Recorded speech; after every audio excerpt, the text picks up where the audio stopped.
Fiokjakha Maltiji, Pandao Thungmontri Tinkurai Majakha. 6 May ni Fungni, Tisha Jora, Kijurbaganam Jani, Shohid Bhagat Singh, Shiklatong Thainogo, Indor Maltijim Pandani Bishingti, Fiogi Rizakha, Fiogi Rikha, Thungmontri Tinkurai, Logio Department Yachukfa, Shoitobroto Nabnokari, Kupuni Adam Shomotong Meka, 30 lakh high Rangmari Shabai or Maltijim Fiokjaka Hinibo, Pandani Bishingti, Shemanka, Babak Jim Nimari Khanirogbo, Naikole Naika Montri Tinkurai. দেখুন আমাদের এখানে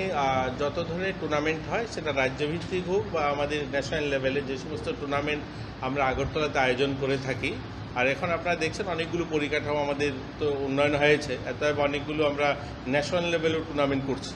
এই সমস্ত tournament করতে গিয়ে যে সমস্ত প্লেয়াররা আসে গোটা দেশ থেকে তারা কিন্তু থাকার জায়গা হচ্ছে আমাদের এই ভগৎ সিংয়েই এতএব যারা প্রতিদিন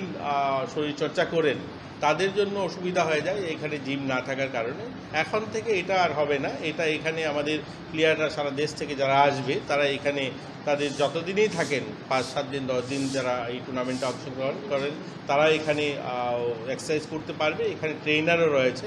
পাশাপাশি আমরা চাই আমাদের আধিকারিকগণ এখানে আপনারা জানেন কুঞ্জবন থেকে এই এলাকাতেই অনেক অফিসাররাও থাকেন বা আমাদের আধিকারিকগণও থাকেন তারাও যদি ইচ্ছা করেন এখানে এসে ওরা এক্সারসাইজ করতে পারবেন এটা আমরা খুব অল্প শুল্ক রেখেছি এবং দেখছেন একদম আধুনিক জিম এটা অত্যাধুনিক মেশিনারি যেগুলো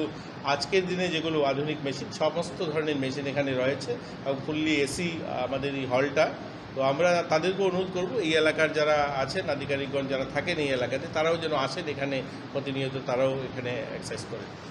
ক্রীড়া দপ্তরের নেক্সট পদক্ষেপটা কি আপনারা দেখছেন আমাদের রাজ্যে পরিকাঠামোগতভাবে আমরা উত্তর পূর্বাঞ্চলে বাকি রাজ্যগুলো থেকে কোনো অংশে কম নয় আজকে আমাদের এখানে দুটো সিনথেটিক ট্র্যাক আছে অ্যাথলেটিক ট্র্যাক আছে আমাদের এখানে হকি মাঠ তৈরি করেছি আমরা সিনথেটিক অনেকগুলো মাঠ আমরা অলরেডি কমপ্লিট করে ফেলেছি আমরা 9খানা কমপ্লিট হয়েছে 2খানা নতুন কাজ হচ্ছে ট্রাইবাল ওয়েলফেয়ার দপ্তর 3খানা সিনথেটিক মাঠ করছে আমরা ন্যাচারাল ঘাসের প্রায় 20খানা মাঠ গোটা রাজ্যে করছি ডেভেলপ তো এই ধরনের বিভিন্ন পরিকাঠামোর দিক থেকে আমরা পরিপূর্ণ এখন আমাদের এখন লক্ষ্য হচ্ছে এবার আমরা ট্যালেন্ট সার্চ আমরা করেছি প্রায় 40,000-এরও বেশি ছেলেমেয়েরা আন্ডার 14 যারা তাদেরকে বিভিন্ন ক্যাটাগরিতে আমরা সিলেকশন করেছি এবং তাদের ট্রেনিং শুরু হয়েছে আমাদের স্বপ্ন আগামী দিন ন্যাশনাল স্তরে বা ইন্টারন্যাশনাল স্তরে আমাদের ছেলেমেয়েরা যেন রাজ্যের নাম উজ্জ্বল করতে পারে বিভিন্ন মেডেল আমরা জয়ী হতে পারি আপনারা দেখেছেন গত পরশু দিনেই আমাদের এখান থেকে যে তিনটা গোল্ড মেডেল জিতেছে আমাদের সুবর্ণা যে জিমন্যাস্টিকে এছাড়াও আরও অনেক ক্যাটাগরিতে আমাদের এখানকার ছেলেমেয়েরা বহিরাজ্যে গিয়ে সুনাম অর্জন করছে দক্ষিণ জেলাতেও কুম্ফু একটা অ্যাসোসিয়েশন প্রাইভেট অর্গানাইজেশন তারাও দক্ষিণ ভারতে তারা অংশগ্রহণ করে সেখানে তারাও অনেকগুলো মেডেল জিতেছে তো আজ গোটা রাজ্যে খেলার একটা পরিবেশ তৈরি হয়েছে এটাকে এগিয়ে নিয়ে যাওয়ার পালা এখন ব্যুরো রিপোর্ট খুম্পই।